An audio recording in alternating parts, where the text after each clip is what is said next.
You think ransomware is bad now, wait until it infects CPUs. This is why I was waiting for this topic to cook, because the Spectre stuff with a lot of these processors came out, but I wanted to wait and see what would come out of it. So here you have another article. Rapid7's Christian Beek decided to change careers and become a ransomware criminal. He knew how he would innovate CPU ransomware. So there was a bug in AMD Zen chips that, if exploited by highly skilled attackers, would allow those intruders to load unapproved microcode into the processors, breaking encryption at the hardware level and modifying CPU behavior at will. We'll look at this article next, but let's just keep reading here. So essentially what he was able to do, he was able to, well, this is the AMD Google thing, right? But continuing on from that, essentially what he did was inject microcode into the CPU or the firmware of that hardware and have it sit there latent. It installs itself inside the UEFI, so even after reinstalling Windows, the encryption stays. If we modify the UEFI firmware, we can trigger encryption before the OS even loads. No AV can detect this. So UEFI is essentially one step before your operating system begins its loading operations, more or less. So you can imagine that this completely bypasses any attempt for the operating system. It doesn't even have a chance to turn on antivirus defenses. It can't, like, there's nothing it can do. This is completely exclusive of the thing that you're running on your machine. It's baked into the pie, so to speak. There are already vulnerable UEFI firmware versions that allow unsigned updates. We just need the right exploit. Imagine we control the BIOS and load our own bootloader that locks the drive until the ransom is paid.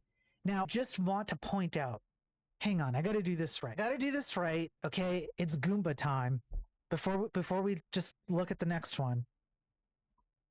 It's Goomba conspiracy theory time. Historically, where have a lot of our hardware components come from? Do you genuinely believe that it is only May 2025 that we have become aware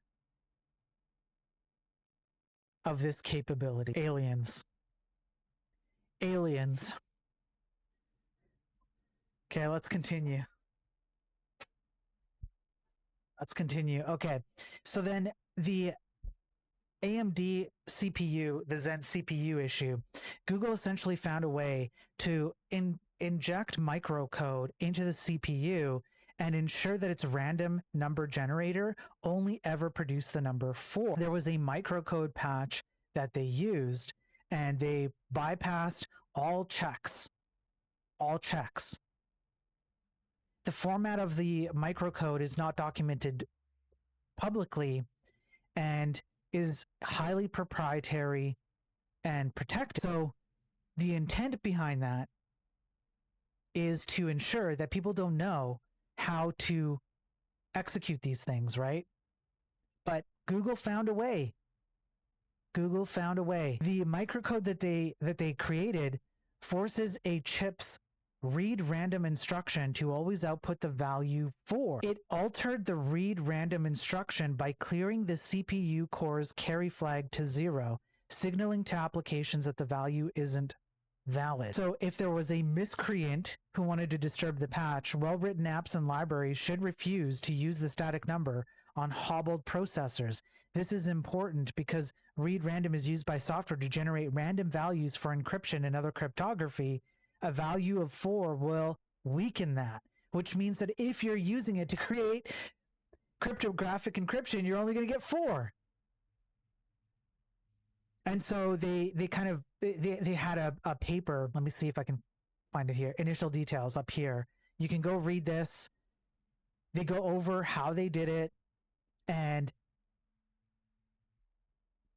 let me zoom in here so you can see it here, which CPUs were infected, the vulnerability security bulletins, all of that is in there. But these are things that can happen external to any checks inside of your system.